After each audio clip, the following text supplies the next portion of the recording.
All right, so let's start this evening conversation. So, good morning and good afternoon. And if you're late in the night to your time, good evening. So, we're here again. Just one moment. Please do well to help us share quickly. Let's do it that way.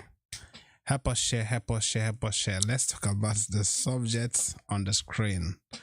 Election 2023. Election 2023. We're just 2 days away, yeah? So now 2 days away, where we stand, right? I like this. The long awaited 2023 election is just around the corner. So now, if you're a Nigerian anywhere in the world, now let's talk about a bit of recap of the issues that have actually that are surrounding us for the past how many years that we've been in democracy. And because I'm not going to talk from only say just this period. No, we must look at it from 1999 that we have democracy, the issues that our leaders have been battling to solve, right? The changes they've been battling to make, and the development they've been battling to implement. I think we should look at it that way, so that at least now that you have a chance now, it will help to look at the issues properly. It will help to see who among these candidates that they've presented before us or that have appeared before us to say, oh, we're interested in this job, right? Who amongst them is actually prepared to serve us? This is the discussion that we're going to have in the next 1 hour or so, and then we'll look at it gradually and see the real issues that actually before us as a nation, as a people. Not only after election, then we're going to complain. I always say that most of the time we tend to forget ourselves during election like this. And our leaders, they understand, they've mastered that act, that we are people that easily forget. Then very soon they'll come sit down, come use the same formula that has always worked in the past, as in dividing us across ethnic, religious, you know what I mean? All those kind of lines, and enticing us with little change, gift, food, you know what I mean? It has always worked since 1999 till date. So this 2023 now, it looks like, okay, the president is trying to create a different kind of system. But until after the election, before we know how far we will reach this election. Because at least 2015, we saw a very drastic change, right? So we don't know how that played out, as in how that will play out as compared to this one. We don't know how we'll compare it. But let's see the situation, as in the way this particular election will play out, how fair it will be, how conducive, how peaceful it will go, right? Then we'll not compare to say, okay, it's like Buhari have done it, or it did it better than before. But so far, we can see that INEC has actually done very well in trying to create a very, how will I say, fantastic system. I know there's always room for improvement, all right? But currently, the system we have now is we're getting there gradually. At least now we've now have the Beaver system, right?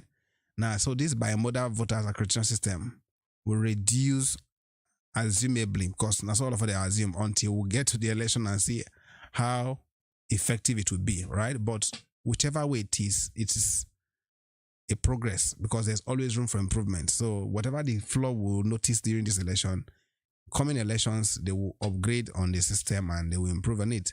But my own concern is the real issues that we should be looking at, given a free and fair election. You see the point? The real issue, because election don't read like this now. We have just few days. Some people, before a day to 7, they could all blank their brain, as in their brain go just like they wipe them. So they will just forget everything that they've been crying for. and they will still forget everything that this current administration has done. You get the point? Because the media always give us, one way. They never do anything. No, the negative, as if the system, the current government doesn't always work. And not only in Nigeria, everywhere in the world. Most of the time, it's like the current government does not just work at all. But you that lives in the system, look objectively, what has this government done, right? And ideally, what should we really improve on, given another opportunity to this government? What do we really want them to improve on? Now, we'll now begin to judge from that perspective. So, okay, the candidates that is representing the current government at the moment, that's coming out under the current party, how competent is he? Will he be able to address the issue that, okay, the one that are left from where this government stop? If yes, why not? Let's give him the thumbprint. So I will continue. Then the other candidates that are his rival, right? What are they bringing on board? Match them to the issues. Now, when election don't reach like this, many of us will tend to play deaf ear like we don't have that challenge anymore. Whereas in our various areas, if people will come to campaign, we will dance with them. I've always said that here over and over and over. Because it is only in Africa we see those things. If you look at the developed countries, nobody come to dance. People come to talk about what they want to do, as in what the issues that they want to look into. But in our system, the reverse is the case. So this is where most of the time it's very painful that we have that kind of system where the issue is not the subject of campaign. The subject of campaign is comedy and entertainment. So, and after we don't vote them in, we'll call the complaint. This is where the whole drama starts. In 2015, we saw how it played out. Those who voted Buhari in only a few months later, because things they play to their decision, they still saying APC is not the right team anymore. They left, some went to that party, Now, we the masses, I don't believe that should move us.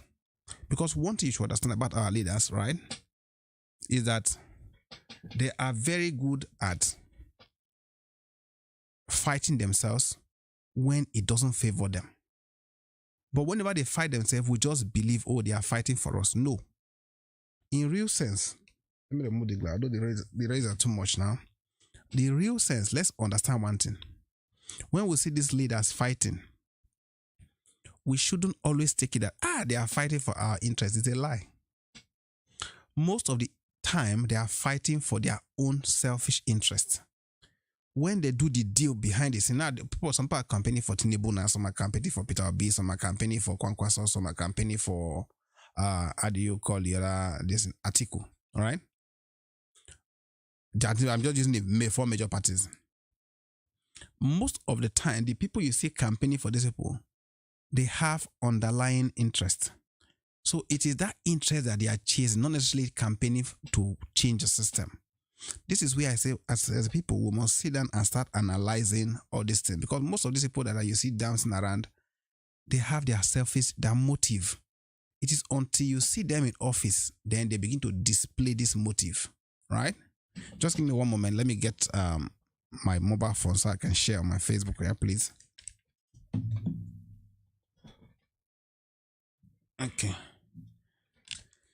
Okay, so they've given it to me. So they have this motive behind, right? But most of the time, we as a people, we don't really take our time to analyze this motive. All we just do is we only focus on what they tell us. But don't forget that promises have always been made. They've promised us so many, many times. It is not the first time we're having an election.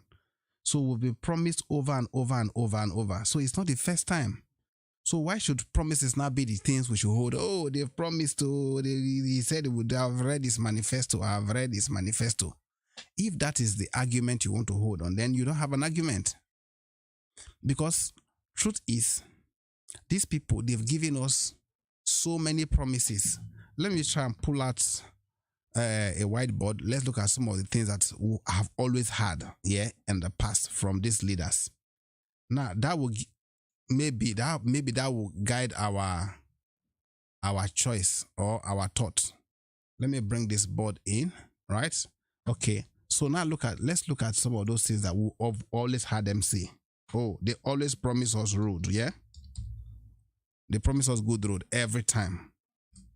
They also promise us good health care, right? Every time from 1990 till date, we've always had those promises.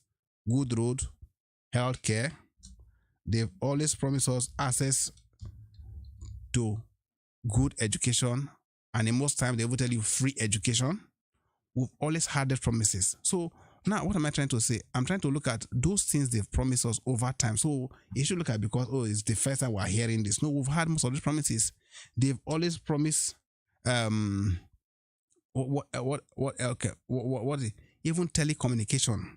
They've promised telecommunication. You get? They've promised to reduce unemployment drastically. In the past, they've promised to engage in housing scheme. You know? So these are the kind of promises. We've had all these promises over and over and over. And we can keep on listing. We can keep listing, right? The question you should ask yourself, in all of these promises, right? How many of them have they fulfilled? How many of them have they ever? In fact, electricity is another major one that they normally bring. Right? They will reduce insecurity. Right? We've had all this, a lot. We can keep mentioning most of the promises they've told us in the past. Right? All these promises, how many of them have been fulfilled? Is a question you should not ask yourself. How many of the promises have been fulfilled in the past? This is the question. And if we are falling for, they've made promises, because all of them, they all have bogus manifesto, all of them. Right? They all have very fantastic manifestos. But manifestos can only come to reality if we have willing leaders, right? I only ask myself most of the time that, hold on, which angel will ever come and liberate us? With that angel, if that angel comes, yeah, will they even allow the angel to do the job? You get? Will they allow the angel to do the job? Because it is one thing to say, oh, we want the change. It is another thing for that change to actually be given opportunity to fly. Now, only Naira, the symbol will go cashless, so only cashless policy they implement. All of what they shout. Right? Now, only cashless policy they implement. All of what they cry. Just imagine that form of policies that can actually bring about true development. I understand that, people will say that the new system, as in the new policies, were not properly implemented, that kind of thing. But we should understand something, that these policies may not necessarily come easily. You get? They may not necessarily come easily. The way development works, it comes at a pain, at a cost, especially given the kind of society that we have now, right? It's not going to be easy for us. Trust me on that one. It's not going to be easy. Whoever we elect, one thing is sure. Yeah, we'll agree on one thing, that whoever we will bring in, no matter how you do them, the person has loads of work to do. The person has plenty of work. the more reason I don't believe that there's an angel that will transform Nigeria overnight. There's no angel that can do that job. There's no angel that can transform our system overnight. Truth is, many of the people will think, oh, when they come, they are magic. No, there's no magic that will happen. Let's analyze our kind of political space. 80 to 90% of our leaders are there for their selfish interests. So even if you bring an angel, the angel will now start looking at these same faces to what to work with. This is where our problem is. I had a story this afternoon. I played a video on Facebook this afternoon, right? Where a young man was complaining about the how do you call this, obedient, the obedient movement in somewhere Kwara also, that the ESCOs, let me just bring out this in, at least we should see the main issues, right? The ESCOs have been compromised, and that some of the leaders are saying, oh, it is time for them to enjoy, and that they've suffered and it's time for them to get a dividend. I can't say, what do you obedient what they share is now? You never wait for the obedient movement to enter power, isn't it? You see what I'm saying? What does that tell you? It tells you the people waiting to steal. I don't know whether it's true, but at least the guy did a video and put it out, right? What I'm saying is to tell you that those complaining APC is bad government, they may be worse than the APC you're talking about. Those complaining, oh, PDP, they may be worse. Those complaining, oh, this other person, all the complaints you hear are there. We have a system that it is not the parties that are the problem. It is the people in the party. So the question I always ask myself when I think about our democratic system is, who is that angel? Who is that Nigerian that will actually come out genuinely to say, I'm here to serve you and not of selfish interest, right? And who are those angels that will work with him in that cabinet, that things will now work at different layers of governance? Because it is one to have somebody at the helm of affair. But when it comes to implementation, at the operational level, you need people. You need sane minds. So where are we going to get these people from? Where we have a Nigeria where virtually everyone is looking for opportunity to steal. We have a system where virtually everybody is looking for opportunity to steal. So when they bring these bogus promises, oh, we'll promise you good road, we'll promise you health care, we'll promise you good education, good and affordable education, we'll promise you quality telecommunication system. They can make all these promises to you. All these promises, they can read all these things to us, recite them over and over. Yeah? They can do that, right? But one question you should always ask yourself, will it come to reality? This is what we want to know. All that concerns us is the reality of the issue. Will these promises come to reality? Are they really going to do it for us? Or are they just promises that we jump on and vote for them? Then at the end of the day, when they've entered, they now start telling us, the resources are valuable. The government that just left now, they've abused the system. There's no more money. There's no... The question I ask, these people, how sure are we that they've actually researched the problem and they know what the problems are? Right? How sure are we that these people know what the problems are? Are you not sure they are just giving us language again? Now that we've seen, let me bring that board again. Now that we've seen these problems, right? We know the people. We know our people. Because one thing, when you talk about the leaders, you should still talk about the people. You see our Nigerian people, right?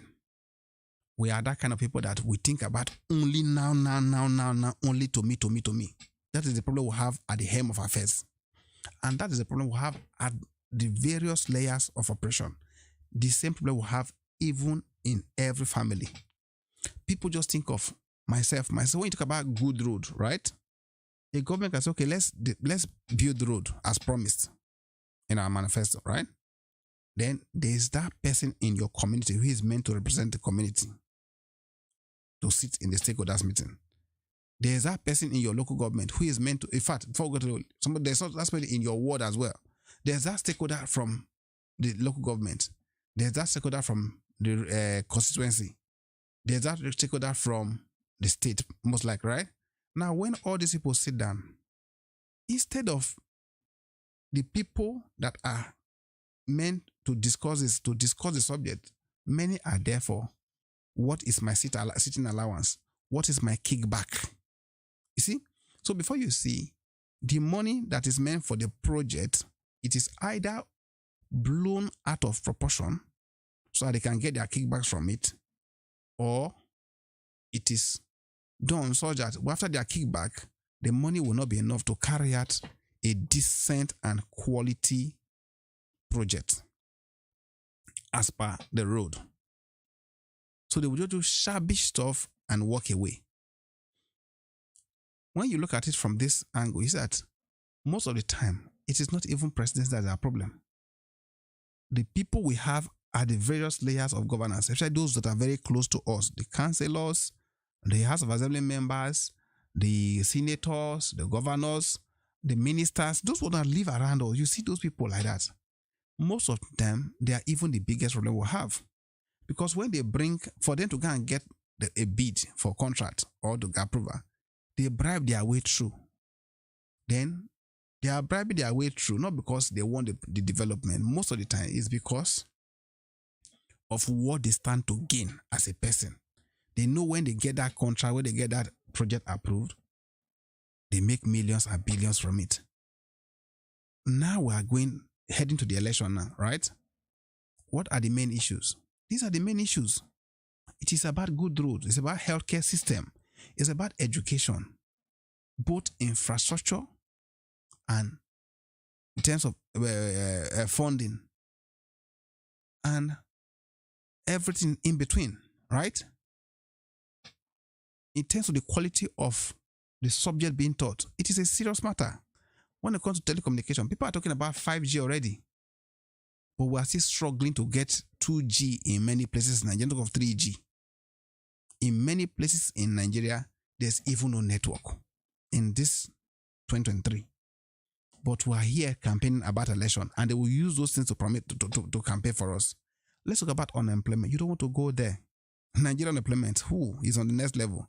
I was literally studying a course yesterday on a platform that I thought it's an international platform, right? I was shocked that during the course of the lecture, one of the examples that the lecturer used was Nigerian scam. I was surprised to hear Nigerian scam in the midst of that conversation, in a lecture being taught by a foreigner, not just a foreigner, somebody, a white person. You see the point? Now, what does that tell you? It tells you how far unemployment has pushed our youth. That the good brain that we have is now being used for bad purposes, right? Now, they will promise us, oh, we'll create job. The question is, when they create a job, will there not be man, no man? Will the child of nobody who knows nobody actually get the job if they are competent for it? The last time we had, there was 174,000 jobs that they will create. Till today, when you look around, you ask yourself, who got the job around us? We don't even know those who got the job. Whereas, they said in every local government, in every ward, blah, blah, blah, that's how they will select people. But today, I look around and I ask myself, nobody I know now got this job. But then, here in the UK, during the pandemic, when the government said, oh, please, we'll stay at home or we'll pay everybody, you wouldn't days, you see people you know, I've applied and they've given to me. When the government says, okay, they want to give some loan to business owners, you see people you know, I've applied or they're giving to me. I think you don't need to go too far. But in our system, they'll say, oh, that thing will cut across every local government. But in your own local government, you say 1,000 per local government. You start looking for the 1,000. You really search and search and search and search. You may not see anybody. You begin to ask yourself, these things they say on air, how does it play out?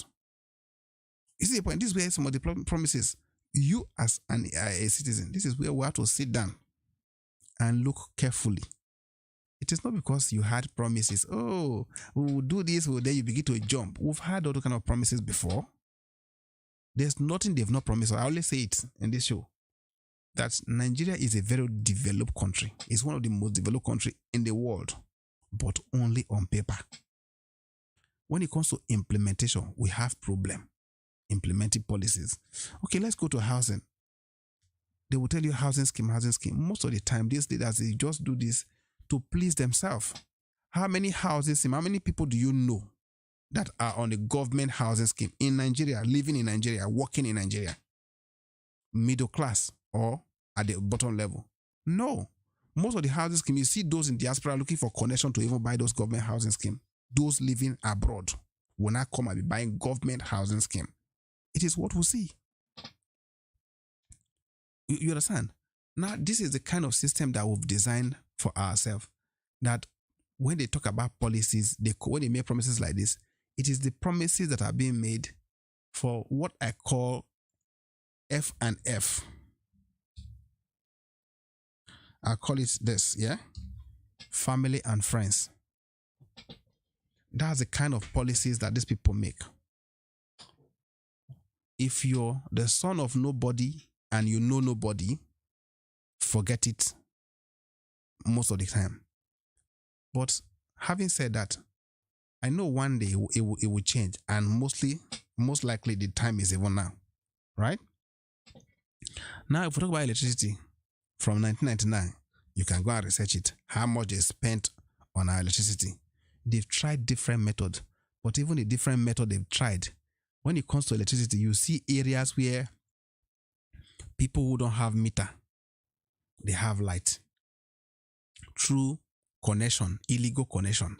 Oh, I know somebody in the distance. Oh, we're using estimated bill. You don't have meter, right?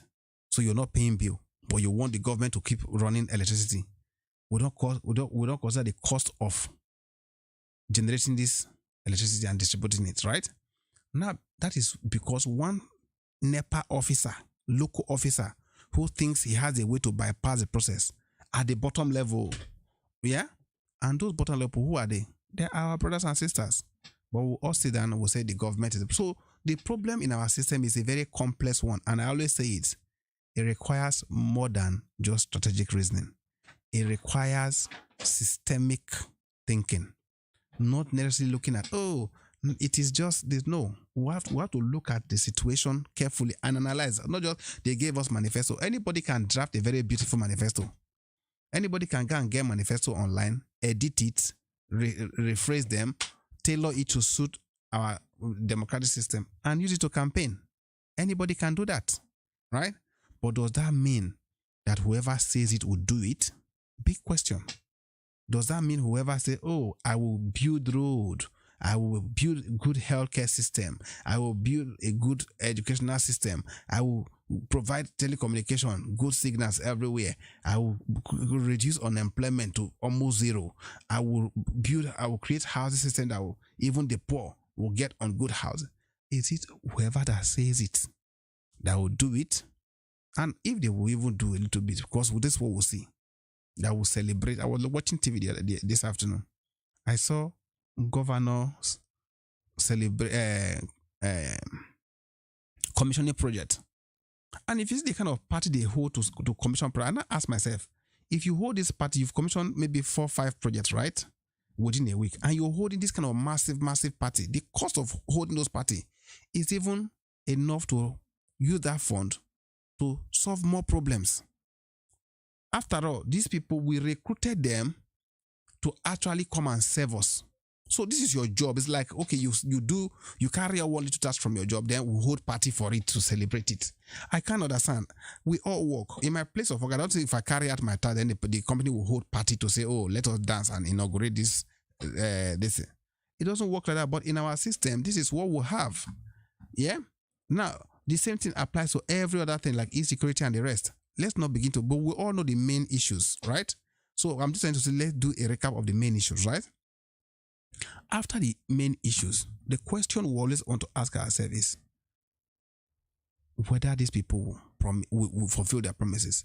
But whether they will fulfill or not, it's difficult for us to ascertain that, to say, will they really fulfill the promises? We can't say until they go in.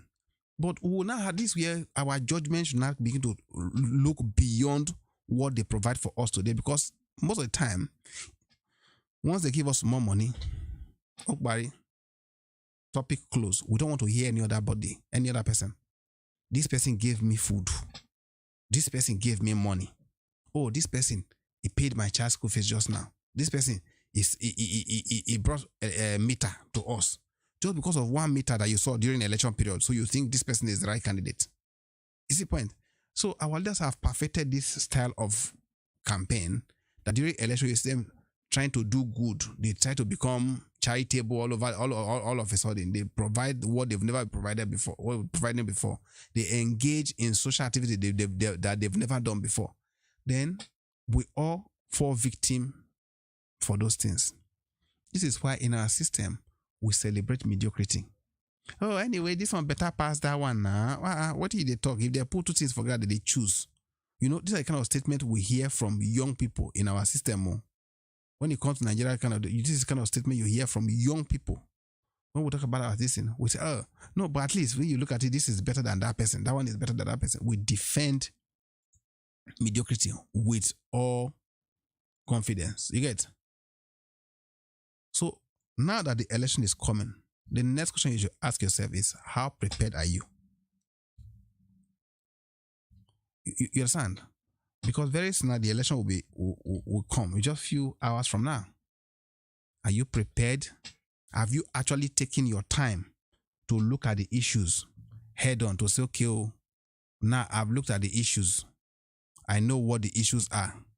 And I'm ready to vote the right person. Have you taken time to analyze the situation yourself? 2 days to go. How prepared are you? Right? How prepared are you? These are the questions we should ask ourselves. You cannot just say, oh, we need good governance, but you don't want to do your bit to say, let's even do our due diligence to research about these leaders, these contestants. Let's know them beyond religion, beyond tribe. Let's know what their past is. Let's know what they are capable of. Everything you need to know. If you start digging in, oh, this person say he will do good health. Have they done it before? Or in their business? We research people. We've seen election across the globe where you see businessmen come to contest politically and they win. A good example, look at Ukraine. The current UK president used to be a comedian. You see the point? Now, this is the way I think our democratic system need to look like. And the good thing is the current administration, they've done their best. Buhari has been able to demonstrate to all that he wants free and fair election by removing the currency issue, the vote buying issue. He's been able to implement the policy and force it through. Whether lawful or not, I don't know. But what I know is one of the aim is to reduce vote buying. At least everyone can agree to that. That is one of the main reasons. But all of a sudden, you see everybody shouting. Even governors started dragging the federal government within the same party and outside of the party. You understand? Now, what does that tell us? I always say it. When you see this leader fighting themselves, that they are fighting for you. Now, lie you. Be careful. There's something at stake. So, obviously, I will want to assume that most of them wants to buy vote. So, that is the more reason they are all coming out to say they are fighting for us. They are fighting for us. But in real sense, they are not fighting for us. the question we should now ask ourselves, let me drag that board in again, so I will have a look, right? So we should now ask ourselves the question to say, who are these people really fighting for? I don't know whether they are fighting for you, but let's ask ourselves. Let me quickly remove this one, right? Ask yourself, who are the governors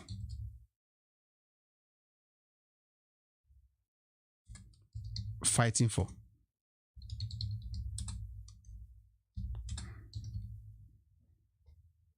Yeah, regarding the cashless system, you get.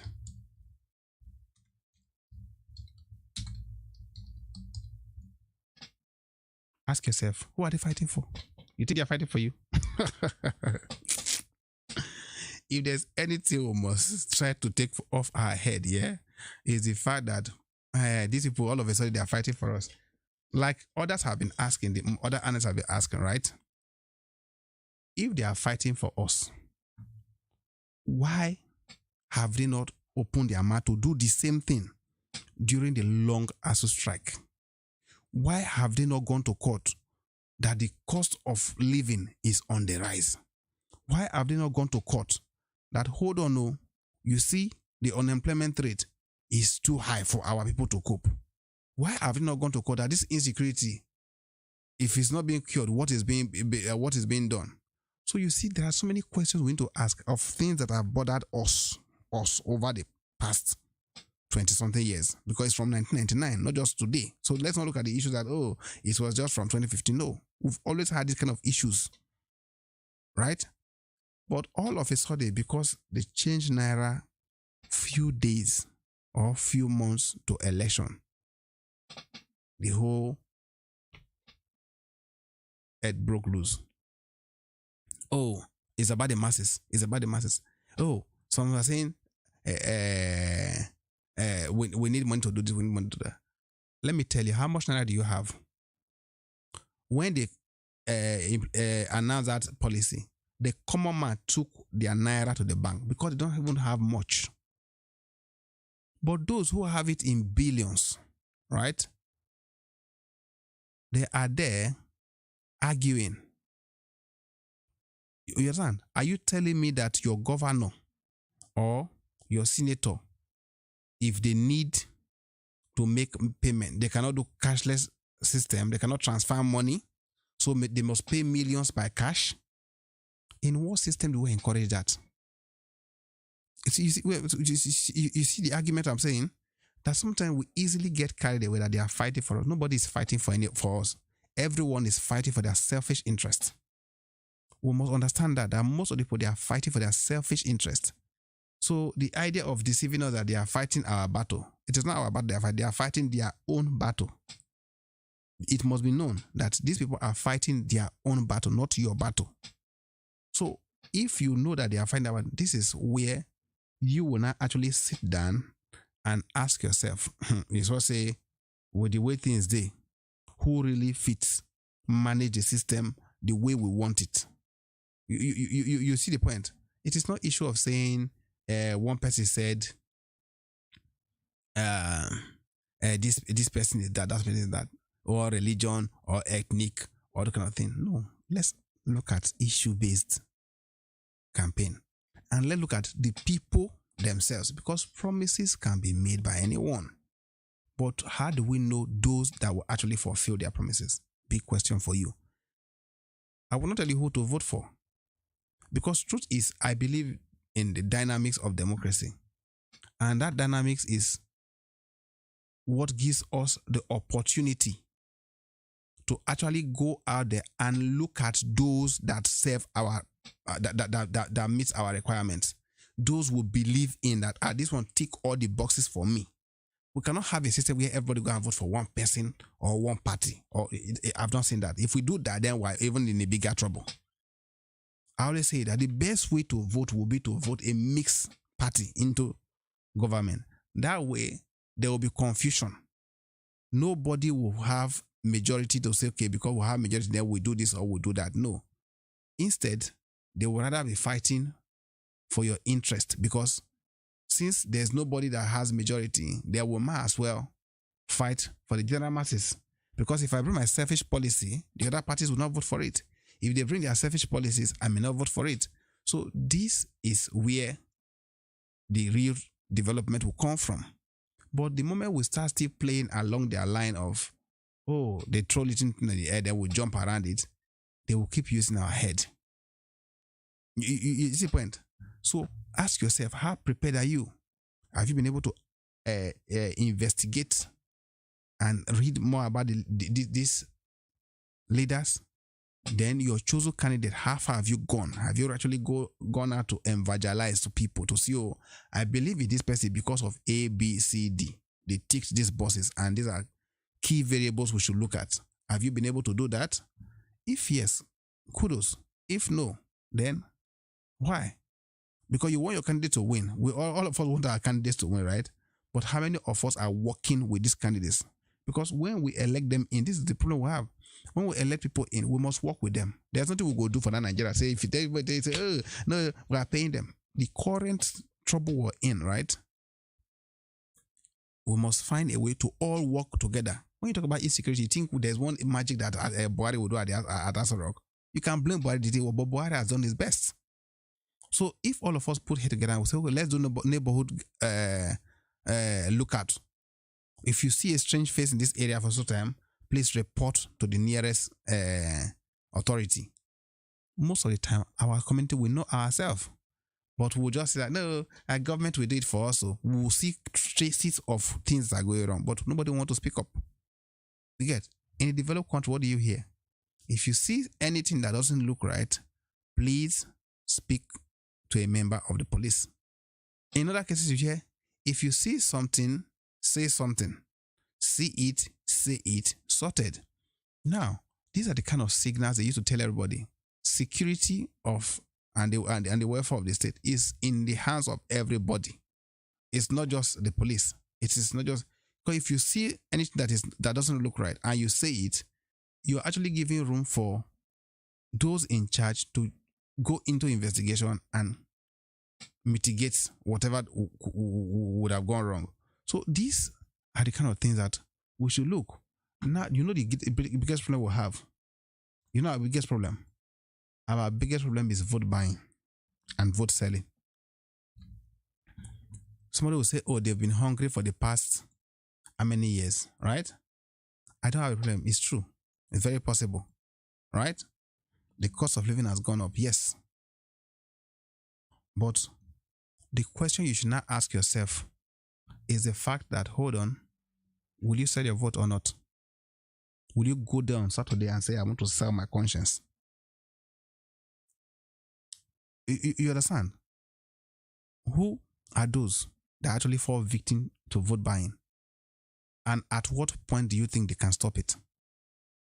You see, all these people like that, I won't blame the leader that gave you money. I will blame you that collected money to sell your vote. Because you should know one thing, that to our leaders, this is the only business they have. Politics is their daily job. So they will do whatever it takes to secure their livelihood. This is where they get their living. So they will do whatever it takes to secure their job. It is now up to you to say, no, we're not going to collect money for vote. Or, give me, after all, it's our turn. This money, I know it's not your money, it's from the state, so I might as well take it. When you take it and you sell your vote, you know one thing. You are actually selling your future. Let me try and bring this board. Let's calculate the worth of your 4 years. Right? Now, see it this way, right? Look at the cost of selling your votes. Yeah? This way. I'll show you something now. Let's assume you sell your vote. Let's assume you sell your vote for this amount.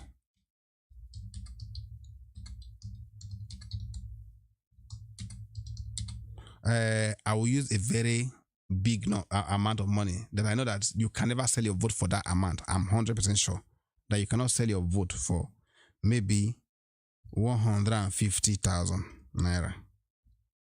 Yeah?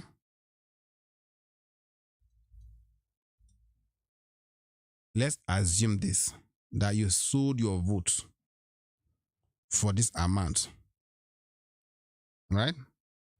We know it is practically impossible for everybody to sell their vote at that amount, but let's put it at this outrageous amount, right? Now, what you're actually saying here is that your 4 years, what? Yeah? Is this amount? It's 150,000. This is your 4 years what? Meaning in 4 years, this is your total what? Because you've sold your rights to bring in bad governance for another 4 years and most likely 8 years. But let's say 4 years, right? Because maybe in another election, they can come and give to you a little bit more, right? So let's say 4 years. At least this is the minimum. So if you divide this one by 12, let me look for a calculator and do that for you. So you know your what. Yeah? That 150,000, if you divide 150,000, just 1 moment, I will show you shortly. So if you divide that 150,000 by 4, right? If you divide this by 4, so for 1 year, it means your what for 1 year will be equal to that 150K. Let me use abbreviation here. Yeah? Divide by 4. And that is actually about this amount. What's that amount again? It's 37,500. So for a full year, this is what you're totally taking as your salary to suffer for a year under bad governance, right? Now, if you want to know what you want, right, per month, yeah, that is for 1 year. This is per year, right? If you want to know what you want per month, we divide that amount by 4. So per month, you are actually selling your suffering. Yeah?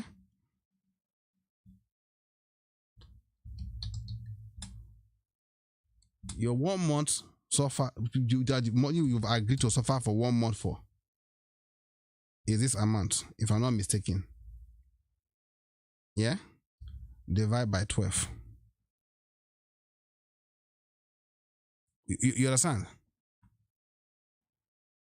So if you multiply that amount, if you divide that amount by 12, let's see what you get. Let me try it for you and tell you how much you get. So in a month, you are actually agreeing to suffer because of 3,125 Naira.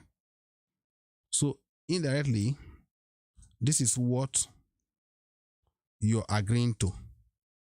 That in 1 month, you will suffer because of 3,000 Naira. You're willing to suffer for this amount. And not just for you, in most cases, it is for you and your children. You get? So you are willing to sacrifice the destiny of your children for this amount of money. That is given the fact that you are even paid this amount to vote. If I bring the amount they give to you, you will know you are a demon. You get? If I bring the real amount that people buy vote for you now and we divide it here, right? So that you see how much your vote is worth. You will know that you're not only mentally sick, but you are actually a demon to be selling your vote. Because you know very well that there's no politician in Nigeria that will give you 150 Naira to buy your vote. You know. Most of them, how much they give to you? They give you 10,000 Naira, 5,000 Naira to buy your destiny for 4 years. To forcefully lord over you for 4 years, whether in a way you like or you don't like. This is too big. If I divide that for you, it will amaze you that you are just listening. Put that amount here, and anyway you see that amount, put it here. Your 4 years will be 10,000. 10,000 divided by 4. You get a per year. You will have the value here. So truth is, if we divide it, you said you're not even up to 5 or 10 Naira per month. That is what you're signing up for. You get? You're signing up that for a month you want to suffer for because of 100 naira or 200 naira. Because now, this is if they pay you 200, 150 naira each in the coming election to vote for a party, it means per month you are agreeing that you want to suffer. This is 1 month I wanted to write, sorry. So you are going to suffer because of 3,125 naira per month. Right? So, we can do anyhow, but every month we get it. So what is 3,000 naira for you? Is it up to a pot of soup? Is 3,000 naira up to a pot of soup in correct Nigeria? These are the truth we should tell ourselves. So when people say he's ignorant, it's not ignorance. It's just sheer foolishness. It's not ignorant. It's not hunger that makes people to sell their vote. If you tell me it's hunger, then it is useless. If we go by the amount you're being given, it is not hunger. It is just your foolishness at play. Because nobody in his right sense will say, I want to sell my vote for 10,000 naira. Then you start for 4 years. Then the moment they enter within 2 months or 1 month, you come and start complaining all over the street that these people, did they have us? Why are you complaining? What did they complain for? After you don't sell your right, what did they complain for? You see the point? And a decent graduate who has been to school will come and throw their 4 years destiny just for something way, way less than this one. This one divided by 15. You get? In real sense, it's even if they give you 10,000, that is 10 times 15, it will give you 150. You get? 10,000 times 5 is 50,000. 10,000 and that 5.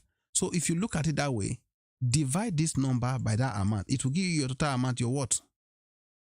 If you're selling your vote, if you use the same method you use to calculate it on, use it to calculate how much you're selling your vote for 4 years and tell me what you're worth. Then who should take you seriously? No, tell me the kind of leader that should take you serious, that you are actually agreed to collect 10,000 naira to sell your 4 years destiny. Then you say that leader should take you serious, that you're important. You're not important, my brother. You're not. Or you want to go and do toggery because of 150,000 naira. That is this amount per month. Per month, not per day, per month. 3,150 per month. Then you expect that leader to take you seriously. My guy, go and sit down. We should talk about serious things. You see the problem we have. Now, the time is come again. Will you sell your vote? Is the question. Because at the end of the day, if you refuse to sell your vote and everyone refuses to sell their votes, we'll go there, we'll vote. Nobody will come and compromise the voting system, because 1, if you show up to vote, and 2, you actually vote your conscience, that means there's no place to rig. Because these people only rig the slot that nobody occupied and the conscience that has agreed to be compromised. So these are the people that support, that make rigging to take place during election. Those who didn't come to vote and those who have refused to vote their conscience, who have agreed to sell their conscience at the polling unit.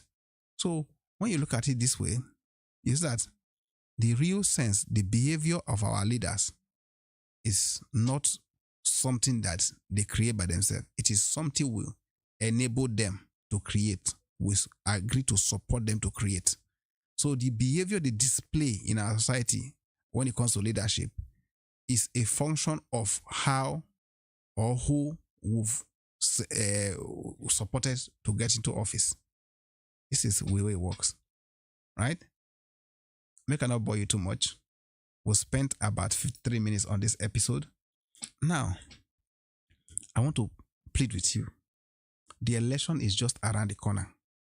I will do my best to be here always for this period at least, right?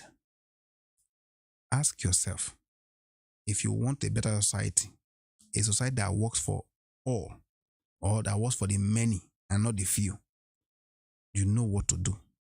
You are meant to be part of the process. You are meant to be part of those actually helping in building a sustainable system.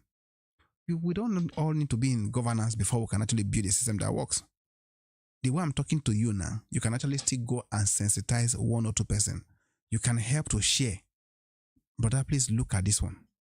Or, auntie, do you know that if you don't sell your vote, that will have a better governance in place this election? But when you go to polling unit with your mind, who go give me money now? How much they go give me? I hope somebody is there. You're looking at, in your mind, you're looking for who is there to pay you. You're scattering already. If you go to polling and there's no agent, you want to stay around, wait to whether anybody will come later in the day. So at that point, you want to vote because the money bag is around the corner now. You will not just want to vote as at the point that nobody is there to even share money so that you can vote for your conscience. No. So the more you start doing that, say you'll be part of the problem. So when people complain, like one of my friends, just a few minutes ago, I was speaking to a friend, yeah? And he told me, he said after this election, he will know whether he will still be supporting people in Nigeria or not.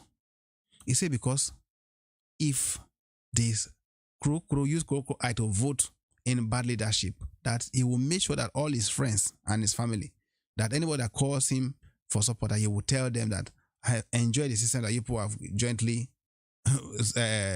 created. And I said that we can say that, right? But truth is, most of the time when people call us, you can't even say no. Because they are your blood, they are your very close pals, they are your close friends. So the question is, should we continue building this kind of system every year? We'll see. Now vote buying is like legal. Listen to us. It's very legal. Like they take it like, oh, it is the way we do election. Nobody actually see vote buying as one illegal thing anymore. To us, it's no longer illegal. We just see it like, it is part of our system. That's how we just do it. Even if you talk to some people, some youth, bros, forget that. And that's what they do. And here, election. If you don't spend money, you will not win. No, and that's how they do it here. You just have to spend money so that you can win. You get? So this is the question before you. Do you still believe that if you don't sell your vote, that leaders will not will not be elected? Do you believe that if you don't sell your vote, they will not elect leaders? They will elect leaders. In fact, they will elect credible leaders. Why we have bad leaders is because you have refused to stop selling your votes. You have made your vote a trading platform that these people come, that they look at for those who are willing to sell. So they pack you, come. If you want to say, come this side, follow me. Leave. If you don't want to say, no, we'll not call you. You if not say, come here, we'll talk to them for here. Then you follow them and they look at the corner, they start squeezing money into your hand like this, like a baby. And you collect and you happily walk away. 2 days later, it is the same that will stand on Facebook and be throwing your account number on social media shamelessly. It is the same you that will stand in front of church looking for charity that the church will roll out. It is the same you that will not go out and start looking for a friend that will help you to solve one problem or the other. But when it is time to actually make that decision, to say, hold on, no, should we really go for this? You will refuse. You will not agree. You will say, this is the end of it. We will not collect it now, you will still lose. Whether you collect it, they will still vote they will do what they like. Who told you? Oh, our vote don't count. So that's why you just take it. Once you take it now, then whatever will happen will still happen anyway. This is you justifying your greedy conscience. This is you trying to paint your greed like it is nothing. Truth is, things are the way they are because we are the way we are. If we choose to make a change, right? To say, no, this time around, we're not going to do this system anymore. We're going there, we're going to vote. We'll vote for Bola Tinubu. We'll vote for Atiku. We'll vote for Peter Obi. We'll vote for Kwankwaso. We'll vote for Showore. So all the candidates, you look at them and you say, this is my candidate. Everybody, we all have our candidate. There's no way that all of us will support one candidate. It is practically impossible. There's no country it has happened before that the whole masses just came out and voted for one. No, God, no. There's nobody is that wicked that you say they will not have votes, right? Unless the system is rigged. So if we all actually come out en masse and support our candidate, it doesn't matter you said there will be a very competitive election, and even if your leader, if the person you support does not win, right? One thing will happen: the fear that grip them before the result is released will make them sit up to say, now look at it, we know. So you see all the gonna, because now, okay, let me tell you something about our current system. If you watch well, right, most of our they are panicking at the moment because they don't even know how Saturday will look like. They are looking at it, the big days, so they keep planning and planning. If it was before, nobody will be planning by now. Now they'll be arranging money bag. But at the moment, some might be arranging money bags, but they are still looking for what if it doesn't work that day? Because nobody knows what will happen that day. Buhari can choose to put military everywhere that day was your coming. There's even no money bag. You want to eat as an agent, they will tell you go and buy food. You see the point? So sometimes some of these things are measures they can put in place, and the leaders many of them will be stuck with their dirty plans.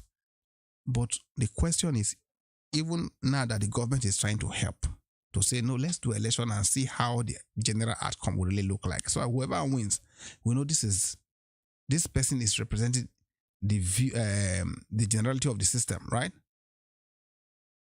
Now they've agreed to do it. Let's not blame them. Hey, they only rig no. You yourself, will you not rig yourself? Will you not rig your own conscience? You see the point? Will you not rig your own conscience? Will you not forget your children have been suffering? Or will you not forget that Nigeria has never worked for anyone? So these are the kind of things that we should actually put at the back of our minds when we're talking about, the election is coming, Once the election is coming, the truth is, we should think about our destiny. For every election we wrongly elect somebody in, we lose 4 years from our life. Because the last time you saw election was 2019. 2019 to 2023, that's 4 good years. If you were 18 then, now you're 22. If you lose this one again and vote wrongly, then under 4 years, from 22, you're automatically 26. Then imagine that you're 30 now, or you were 30 as of 2019, meaning now you're 34. If you add another wrong 4 years, 38. So at what point do you want to start your life? At what point do you want to start your life? This is why if you look well to our system, you see many youths that are really struggling to start life. You see many of our youth struggling to start their life. Why? Because for every 4 years, suffer, another suffer, another suffer. This is how this thing works. The unemployment continues. In fact, it grows bigger by the day because the more people graduate from school, the more you have high level of unemployment. And imagine somebody who graduated only 2 terms. If you graduate today and they vote in the wrong government this year, if there's no employment for the next 4 years, see, we've turned employment to prayer point. So if there's no employment today in the next 4 years, that means automatically from 30 you are 34. If you now lose under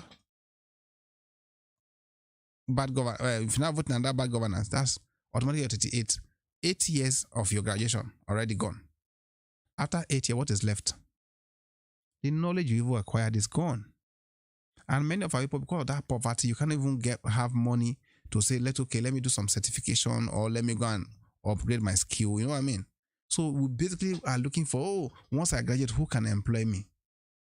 We cannot boldly say, okay, as I'm graduating, I want to create one business for myself or one small thing to do or invest in a skill. No. Truth is, it is not as if we cannot do it. It's because the means is not just there.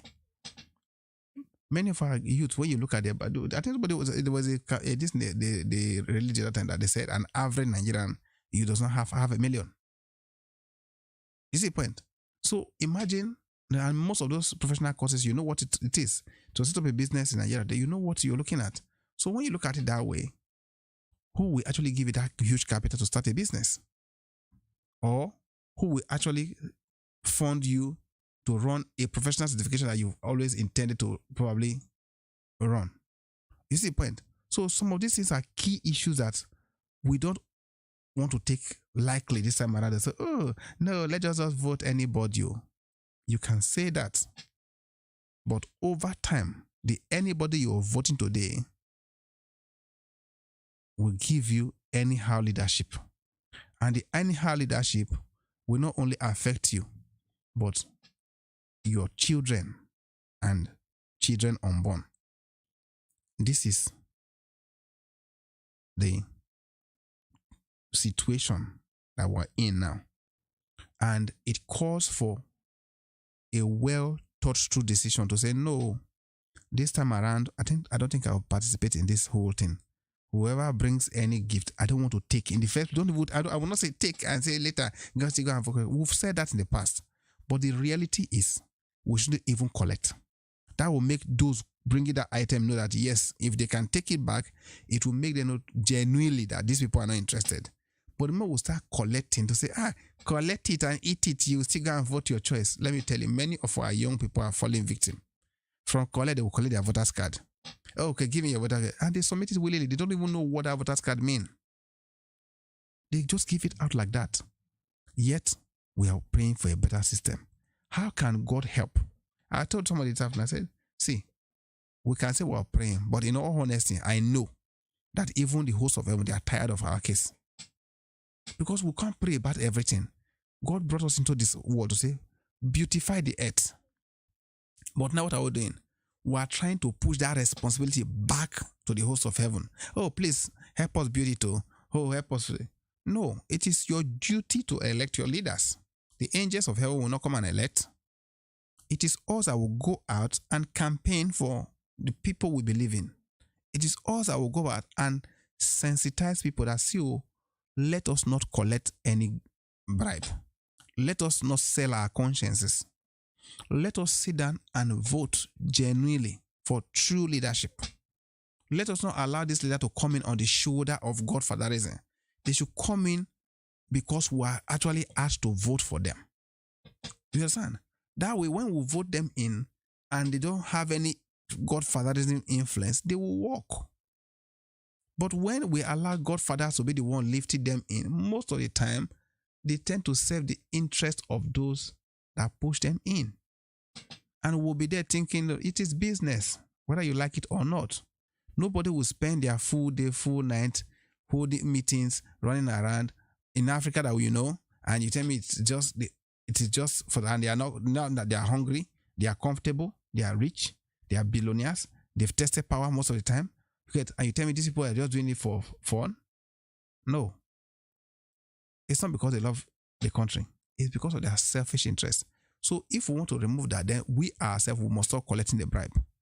That will send a very big message today that these people, they are no longer in that game. They want to vote. Let us give them a platform to elect. Whoever emerges, why not? We'll all rejoice. Congratulations. Whoever emerges, we'll work with you. What if you say sanitation, we do with you. If you say we should not cross, we will not cross. So we'll obey law. We'll do things according, not this kind of system we have. Okay, look at what happened last week. The president said A, the governor said B. Who do we obey? You see the dilemma we find ourselves. It's a system that some people are just bigger than the law. Some people are just bigger than the system itself. You know what? Let's call it on this one. Do well to join us whenever we're live. Please do well to share. We want to reach as much people as possible. And subscribe to our channel on YouTube. Follow us on Facebook. We're also on Instagram, but most of the time we stream live on Facebook and on YouTube. I remain the host of this show. I am TG. Bye-bye for now.